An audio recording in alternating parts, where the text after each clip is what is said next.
ابوك وامك ما كانوش زملكاويه يا شيبي، ما كانوش من مشجعين بيراميدز يا شيبي عشان تعمل جمهور لاهلي كده وتعمل جمهور لاهلي كده. يعني انت لعيب اساسا جاي مرتزقه، جاي تاكل عيش. السلام عليكم ورحمه الله، اهلا وسهلا بكل حبايبنا. زي ما اتكلمنا الفيديو اللي فات عن حسين الشحات لاعب النادي الاهلي، وقلنا ان العقوبه اللي اخذها حسين الشحات وهي الايقاف مباراتين بعد ما اعتدى على اللاعب محمد الشيبي اللاعب المغربي لاعب نادي بيراميدز بعد مباراه الاهلي وبيراميدز، عقوبه كانت غير كافيه وعقوبه بسيطه جدا للي عمله الجرم الرياضي اللي عمله حسين الشحات. هنتكلم بقى النهارده عن محمد الشيبي نفسه، وهو لاعب نادي بيراميدز اللاعب المغربي اللي لعب في الدوري المصري تقريبا مطرود من الدوري المغربي. الشيبي يا جماعة لاعب عمره 30 سنة، مغربي الجنسية، لعب في أكتر من 9 أندية مغربية، تقريبا 10 أندية مغربية بالظبط، آخرهم كان الجيش الملكي المغربي، وجاي مطرود برضه. المدرب بتاعه استغنى عنه. عشان تبقوا عارفين، وأول نادي خارج المغرب يلعب فيه محمد الشيبي هو نادي بيراميدز، اللي هو ما عندوش أي شعبية أو أي جماهيرية في مصر.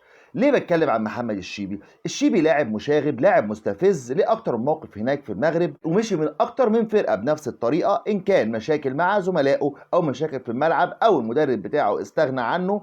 وبالتالي بنقول ان الشيبي هو لاعب صانع مشاكل، وهو بالفعل استفز حسين الشحات ووصله للتصرف ده. وده مش مبرر لحسين، لكن انا حبيت اوصل صوره محمد الشيبي اللي سبق واستفز لاعبي النادي الاهلي وجماهيره في مباراه السوبر وفي الامارات، كرر نفس التصرف المستفز في مباراة النادي الأهلي وبيراميدز اللي فاتت. وهنا هنوجه لمحمد الشيبي ولكل لاعب محترف بيجي الدوري المصري كلمتين: انت جاي هنا مصر تاكل عيش، جاي تلعب كوره، ما عندكش تعصب، ما عندكش انتماء لنادي، انت مش لعيب يعني.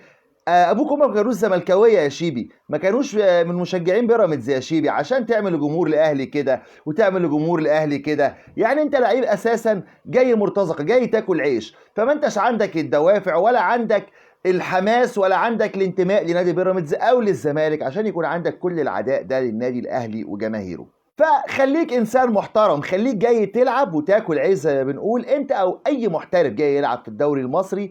سيب اللي يعمل الحركات دي، لعيب عنده غل وعنده انتماء وعنده خوف وعنده قلب على فرقته، لعيب اساسا متربي في النادي الاهلي، لعيب متربي في النادي الزمالك، بنقبل ده منه احنا كجمهور اهلي وزمالك. محمد الشيبي لازم يتعلم ويتأدب، وللعلم ادب الشيبي هيكون من الجمهور مش من اتحاد الكوره ولا من فرقته. الجمهور هيعلمك الادب وهيعرفك ازاي تقف في الملعب محترم.